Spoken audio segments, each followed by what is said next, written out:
wabarakatuh. Kami dari kelompok 2 ingin mempresentasikan hasil kerja kelompok kami, yaitu analisis data cuaca Kota Seattle menggunakan Apache Spark. Perkenalkan, nama saya Angelina Safitri. Saya Muhammad Arif Kurniawan. Tujuan pembelajaran 1. Mengaplikasikan Apache Spark, menerapkan Spark untuk membaca, memproses, dan menganalisis dataset cuaca skala besar secara efisien. 2. Melatih pemahaman ETL dan transformasi data, melatih kemampuan pengolahan data mulai dari cleaning, agregasi, hingga transformasi data dalam Spark. 3. Menyajikan visualisasi data, membuat visualisasi data cuaca seperti suhu ekstrim, hujan, dan angin yang mudah dipahami untuk pengambilan keputusan. Next.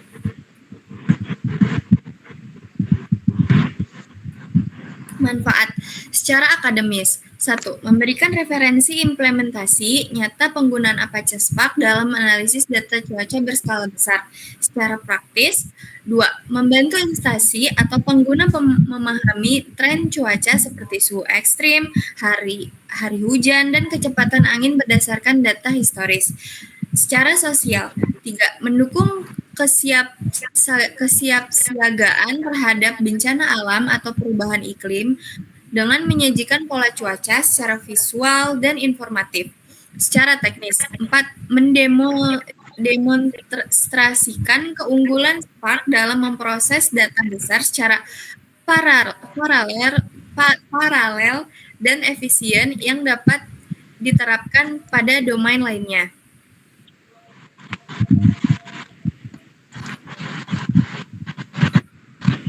Penjelasan Apache Spark. Apache Spark adalah kerangka kerja komputasi tradistribusi open source yang dirancang untuk memproses data dalam skala besar secara cepat dan efisien. Fitur unggulan, memproses paralel dan in-memory, mendukung berbagai bahasa Python, Scala, Java. Cocok untuk analisis data besar. Selanjutnya akan dijelaskan oleh rekan saya, yaitu Dea. Di sini ada metodologi persiapan data, dataset, Settlemeter CSV disimpan di folder data, berisi atribut, date, time, min, precision, win, dan weather. Analisis data dengan Spark dilakukan menggunakan analisis cuaca, hitung rata suhu harian, cari hari dengan suhu ekstrim, hitung suhu maksimum bulanan, hitung rata-rata kecepatan angin berdasarkan cuaca, hitung jumlah kondisi cuaca.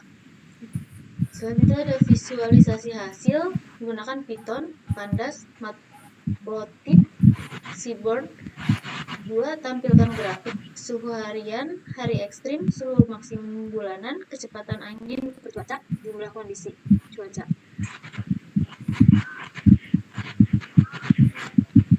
Berikutnya ada langkah analisis dengan Apache Spark. Iya. Berikutnya di sini ada langkah-langkahnya.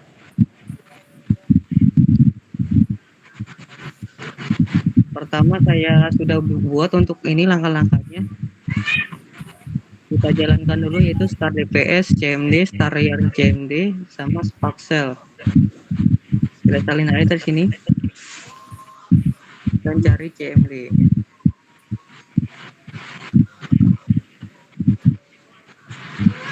Oke.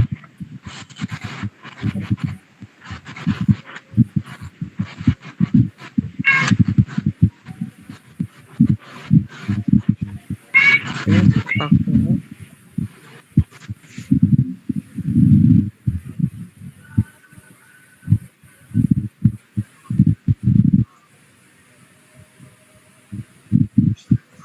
Setelah lagi menunggu Spark Shell untuk ini jalan, kita buat struktur foldernya. Kita di sini ada CD user profile dokumen. Kita buat tugas big data dan di dalamnya ada data sama analisis dan juga analisis visualisasi. Kita salin saja sini. Oh, ini prosesnya agak lama ya. Kita buka lagi aja CMD-nya.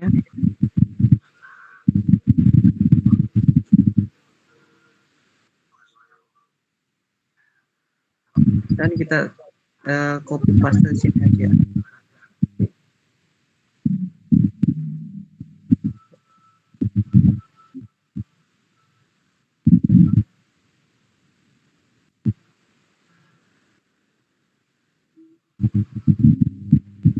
Dan di sini tinggal klik start untuk melihat lokasi foldernya ada di mana. Di sini saya buat di dokumen. Dan ini sudah ada datanya ya. Dan untuk mengeditnya kita menggunakan Visual Studio Code. Dan kita menentukan memasukkan data setnya yaitu file titleWriter.csv ke dalam tugas data di data. Oke, kita sini dulu. Ini sudah jalan ya untuk prosesnya. Kita ketik kode titik untuk masuk ke Visual Studio Code.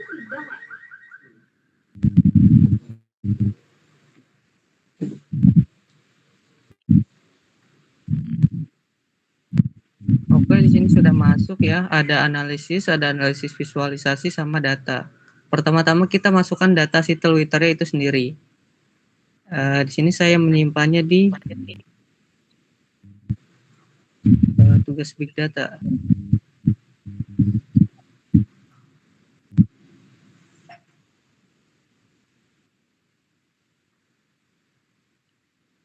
Ini ya data saya, titleWriter.csv. Tinggal copy saja sini ke dalam dokumen tadi. Di tugas Big Data. Oke. Dan masukkan ke dalam data. Ctrl V. Maka akan muncul di sini Visual Studio Code-nya yaitu data titleWriter.csv. Terus ini kita buat folder lagi, file lagi, yaitu analisis cuaca.py.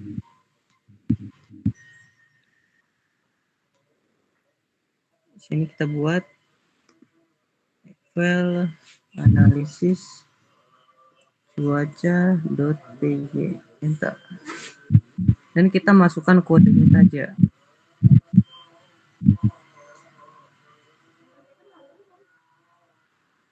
Ctrl V. Sebelumnya kita bakal ngecek dulu ya untuk library-nya supaya nanti pas visualisasi grafiknya itu fair. Yaitu di sini pip namanya.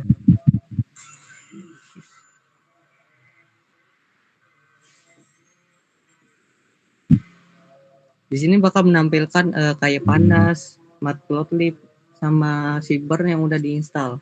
Kita mengecek saja di sini udah diinstal atau belum. Ini sini di Ciber juga ada, di Pandas juga ada, matplotlib juga ada. Berarti sudah aman untuk dijalankan. Oke, ini kita bakal jalanin kode ini. Nanti bakal keluar folder output.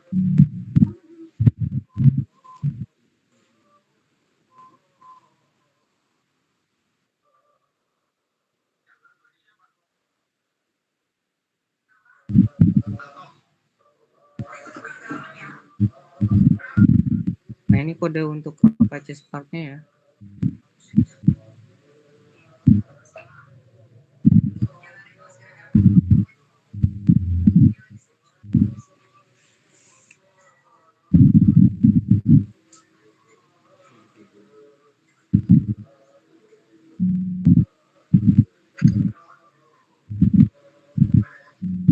Nah, itu sudah muncul folder outputnya. Kita tunggu saja.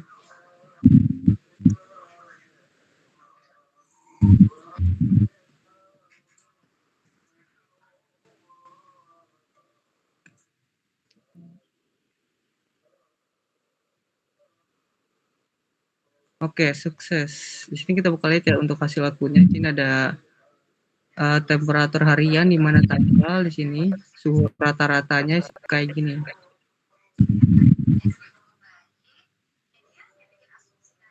Kedua yaitu adalah suhu ekstrim. Hari dengan suhu maksimum tertinggi atau yang terpanas yaitu 38,6 derajat. Sedangkan untuk yang terendah yaitu minus 71 derajat.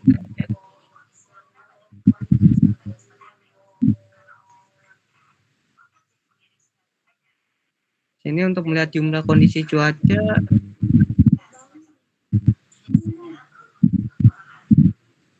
Di sini untuk rata-rata kecepatan anginnya. Dan di sini output untuk suhu maksimum bulanannya. Nyampe 2015 ini. Nah, selanjutnya kita akan menampilkan visualisasinya dengan cara di sini ya. Analisis visualisasi. Kita lihat di tutorial. Nanti hasil outputnya seperti ini. Install library kita sudah cek sudah benar, preset juga sudah sesuai. Dan kita bikin folder yaitu visualisasi rata-rata suhu.py.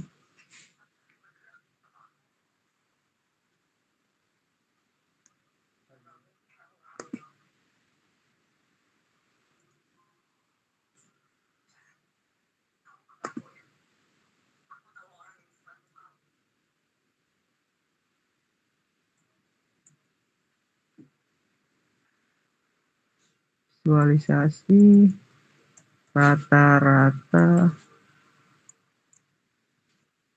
suhu.py. Enter. Dan kita masukkan saja kodenya di sini untuk menampilkan rata-rata suhu tadi.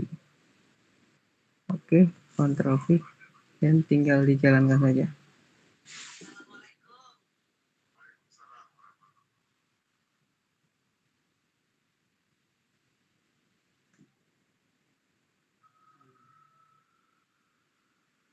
Oke, sudah muncul visualisasi ternyata langsung.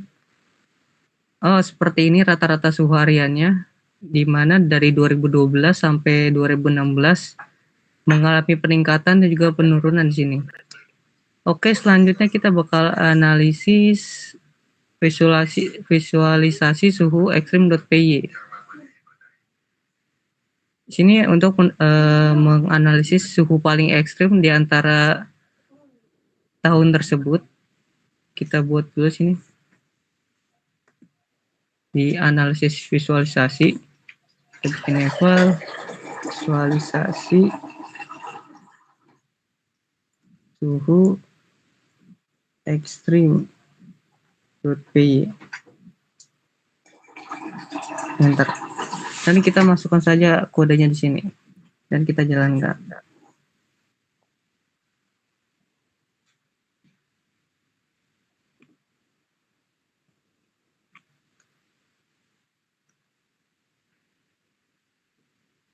Oke, di sini ada suhu ekstrimnya. Sudah muncul ya, berarti ini suhu ekstrimnya itu suhu maksimumnya ya. Yang paling panas itu 35 derajat Celcius, yang paling dingin itu minus 71 derajat Celcius. Oke, sekarang kita lanjut ke yang ketiga, yaitu visualisasi suhu maksimum per bulan.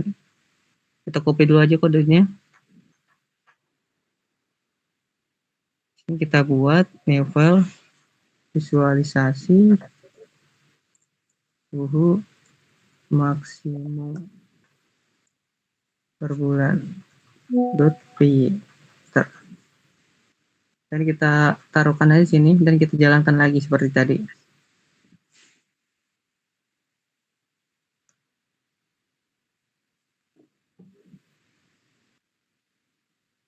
Oke, di sini ada ya suhu maksimum per bulan. Di sini dari tahun 2012 hingga tahun 2015.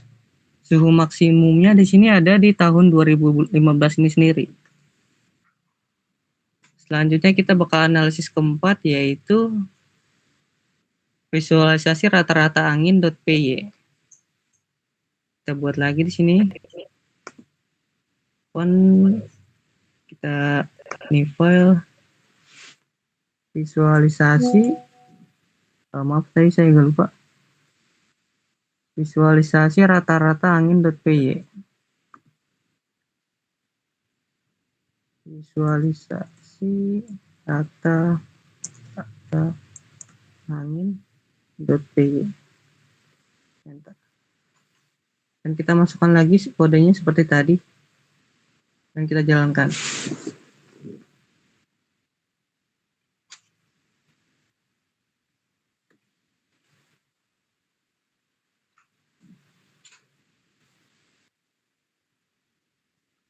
Oke, di sini sudah tadi mana angin percuaca ya. Di sini rata-rata kecepatan anginnya yang paling tinggi itu ada di cerah dan yang paling rendah ada di bagian hujannya.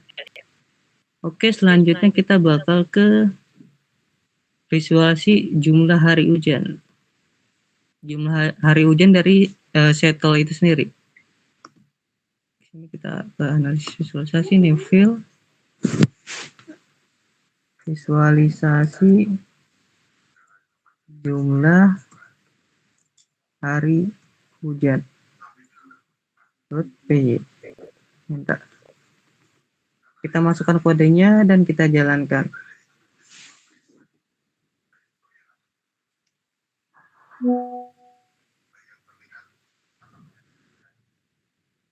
Oke, di sini sudah ya suhu. Maaf tadi.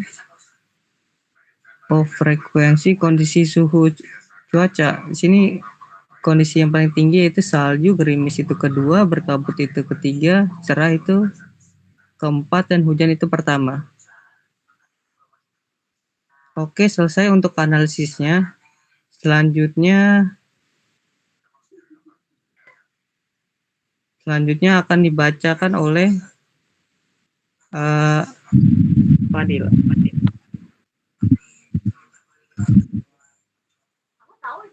Ya, jadi di sini ada hasil yang tadi dijelaskan oleh Arif, contoh grafik-grafiknya. Yang pertama ada rata-rata suhu harian di Seattle, terlihat pola musiman yang konsisten setiap tahun. Puncak suhu rata-rata terjadi di sekitar pertengahan tahun musim panas, sementara suhu terendah terjadi di awal tahun musim dingin.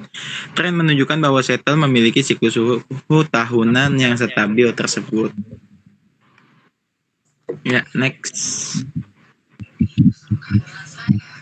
Jadi di sini ada contoh grafik dari hari dengan suhu ekstrim. Yang pertama itu ada suhu maksimum tertinggi dan di bawahnya itu ada suhu minimum terendah. Suhu maksimum tertinggi tercatat dengan 35,6 derajat Celcius, kemungkinan besar terjadi pada musim panas. Suhu minimum terendah mencapai minus 7,1 derajat Celcius, kemungkinan besar terjadi saat di musim dingin. Hal ini menunjukkan rentang waktu yang cukup ekstrim antara musim panas dan musim dingin di Seattle. Ya, next. Di sini ada rata-rata kecepatan angin per jenis cuaca, seperti yang dijelaskan rekan saya Arif tadi. Ada cuaca gerimis dan cerah, memiliki rata-rata kecepatan angin paling tinggi di atas 4 mil per second.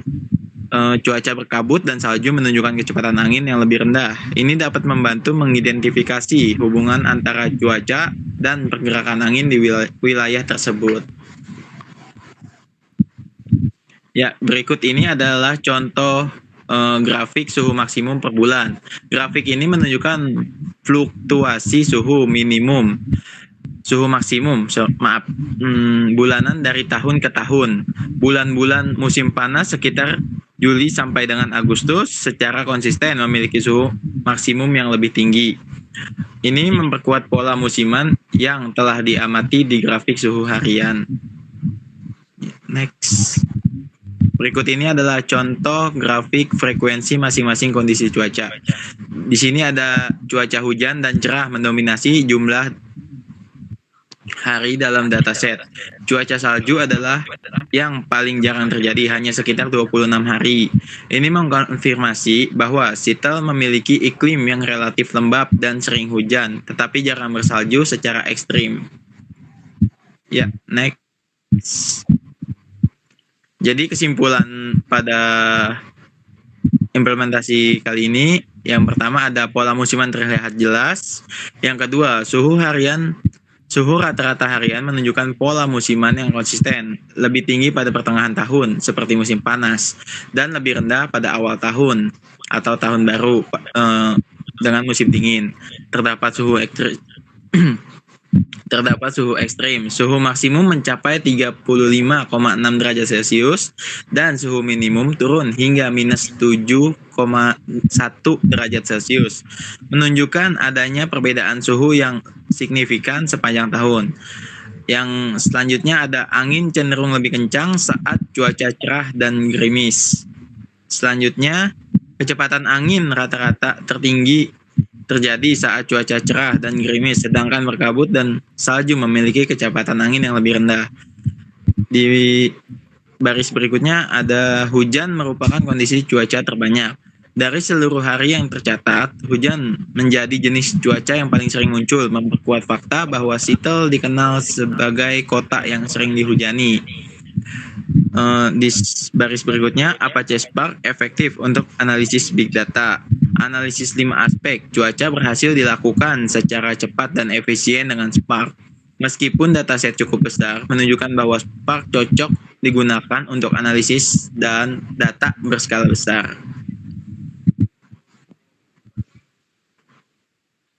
Ya, sekian presentasinya. Sekian dari kelompok kami, kurang lebihnya mohon maaf. Wassalamualaikum warahmatullahi wabarakatuh.